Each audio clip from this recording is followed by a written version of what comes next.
All right, I've been sitting on this story for a little bit, but I'll just tell it. So a long time ago, I was Leslie Mann's manicurist. I have nothing but incredible things to say about Leslie and the entire Apatow family. They're generous, they're kind, they're funny, they're all exactly like you'd hope them to be, and then some. So you can imagine when I got a phone call from Leslie's assistant that was like, hey, can you do her nails for the Other Woman poster? I was like, obviously, yes. So while I'm setting up for Leslie, one of Cameron's people comes over and they say, hey, can you do Cameron's nails too? And I was like, obviously, yes. I played it super cool and I was like, yeah, for sure. When I'm done with Leslie, absolutely. Meanwhile, I'm texting my sister and like, oh my God, Cameron Diaz. So when I'm done with Leslie, I go over to Cameron and I knock on the door and I walk in and I introduce myself. She barely even looks at me. She had a lot going on, so I was like, okay. We have a whole conversation about whether she wants to do gels on her toes or polish. I told her that the gel would be dry instantly, but I also had polish if she had time to wait around. I know she had to squeeze her feet into shoes, so she wasn't going to have time to wait around, but it was up to her.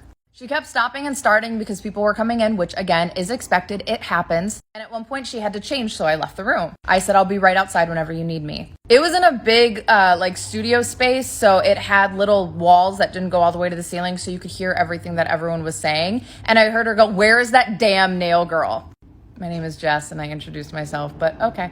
So I heard that and I went back and I said, oh, are you ready? You know, just again, trying to be cool. Then they had to kick me out again for something else. And then Leslie needed me and she was my client. She was the reason I was there. So I went over there to help her, let them know I'm going to help Leslie. I'll be back when you need me. Kind of, going back and forth like that scene in Father of the Bride Part 2. Leslie asked me how Cameron was. I said she was great. I'm not about to talk shit about somebody else to my client. She said, I'm going to go over there and introduce you. So Leslie and I walk back over there. Leslie very sweetly says, Cameron, this is Jess. She does my nails. Cameron's a completely different person. She's so nice, so warm, so lovely. She's exactly like what you want Cameron Diaz to be. Then I thought maybe we got off on the wrong foot. I don't know.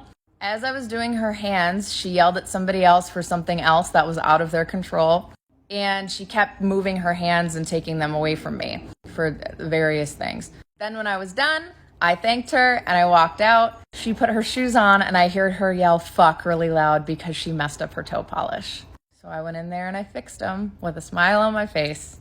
I've heard other things about her from people who've worked with her, but I do also understand that people have bad days. I could do a whole series on wonderful, lovely, amazing celebrities that I've worked with because there have been a lot. But unfortunately, sometimes there's people like this. It's just part of the job. Love you, bye.